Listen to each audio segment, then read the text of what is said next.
First button we're going to talk about is the little emoji icon button of a person. In there, it's going to have personal contacts and corporate contacts. If you hit the down arrow on the directional pad one time, it's going to take you to your corporate contacts. If you hit search and type in a letter, any letter, and just hit search again, it's going to have by default all of the phone numbers of contacts of people that are in the phone system.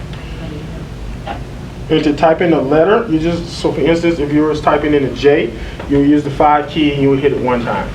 If you wanted a K, you would hit the 5 key 2 times. If you wanted an L, you would hit the 5 key 3 times.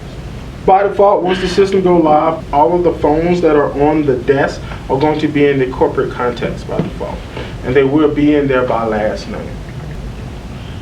Up under that button is going to be 2 arrows going back and forth on the right hand side. That is going to be your call history button. Everyone touch that one.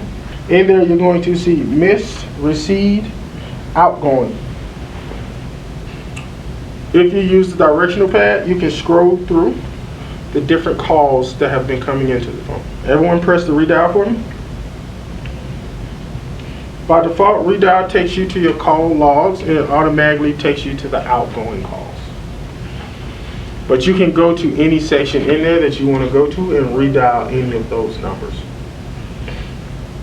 Up under that is going to be a button that looks like the pause button. That is going to be your hold.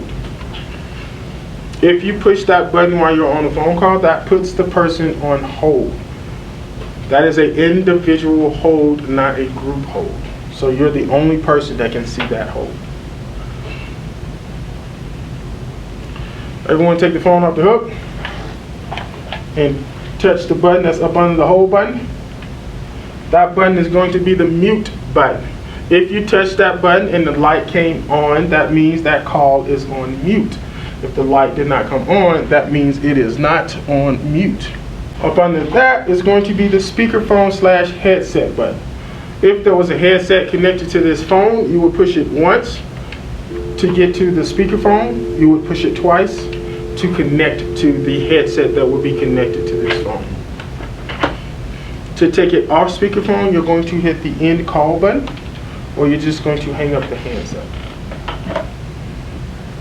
And again, the end call button is either going to be the cancel button here, but if you take the phone off the handset, one of your soft keys will change to an end call button. Now, depending on the department you're in and depending on where you sit, the first 2 keys on there are going to say my phone. The reason it just gives you an appearance of your extension more than once. It gives you the ability to answer more than one phone call. So if you was on the phone and someone else dialed your extension, you would see the phone would ring 1 time and then that second key would flash and you could see who's calling you on your phone. If you're in a certain department like ER, registration or something like that, the next 2 keys would say something like registration main line or ER main line. Again, that just gives you 2 appearances of that phone line so you can answer more than one phone call for that particular department. The next key up under that is going to be the D and D key. Everyone see that? If you press the D and D key on there, it lights up. With that lit up, every phone call you get will automatically go to your voicemail. Your phone will not ring. The next key on there is record a call. In the state of New Mexico, the law states at least one person on the phone needs to know that that call is being recorded. Since you know the phone call is being recorded, you do not have to tell the other person on the other end of the phone that the call is being recorded.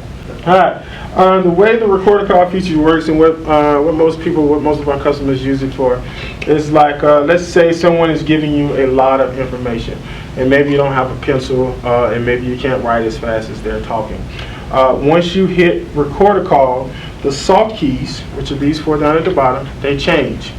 It goes to stop record, pause record, erase record, save record. Before you hang up the phone, you must do something. If you do not do anything, it just throws the call away. Before you hang up the phone, if you hit save record, it saves that conversation into your voicemail box. And you can go back and listen to the recorded conversation as many times as you want. Each user has exactly 1 hour of record time. Once you delete that recording out of your voicemail box, that time comes back to you, and then you can record more time. Your paging is still going to be the same. You're still going to be able to pick up the phone and dial the, I think it's the 8988 or the 8988. You'll still be able to do that with the overhead paging. Each department, if you would like, would have a page group within that department. So to where there would be a button on the phone, to where, so again, if it's ER, you could just hit ER and it would just page every phone in the ER. And if you hit to the right one time, just to give you an idea what that looks like, the next page should have a button on there that says all page.